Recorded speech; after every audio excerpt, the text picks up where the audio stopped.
What's the oldest, metaphor we have? The guy who digs 85 feet to the gold mine, right? And he drops the shovel, and the next guy walks by, digs 1 foot and finds the gold, right? And it actually happened in Norway. For, the last few hundred years, the country was one of the poorest countries in the Northern Hemisphere. They were lower, a standard of living there.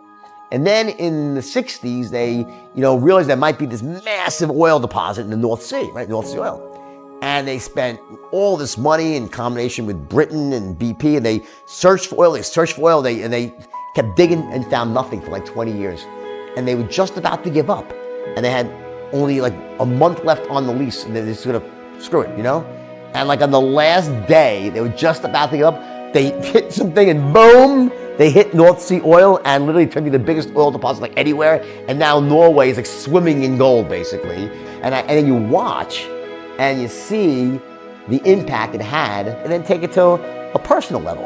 So like one individual in your own life. Like, what about you? Like, what's your North Sea oil experience? We all have them. And if you look at your life, how many times have you tried something and you just gave up like one step too quick? Now, here's the deal. The reason I don't usually like that metaphor is because most times it's bullshit. Because most people, they don't have the skills to succeed. That formula only works when you have professional oil drillers. So it always comes back to I'm a big believer. It's sort of, it's like the convergence of inside skills up here and real world business skills. You have to have both. You have to have the idea, the passion, the vision, but the real world skills to make it happen as well. A lot of times I'll be in a 200-mile run or something like that, and I'm all jacked up. Body's broken, mind's broken, spirit's broken. I start to say, what if I can pull this off? When I first walked into the Navy SEAL recruiter's office, he looked at me and said, there's only been 35 African Americans in 70 years make it through. You know what I said to myself? What if I can be the 36th? It's the what if I can pull off a fucking miracle. What if I can become someone that no one thinks I can be?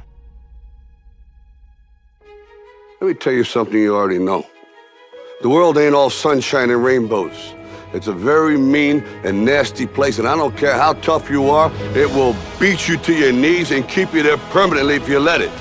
You, me, or nobody is gonna hit as hard as life. But it ain't about how hard you hit.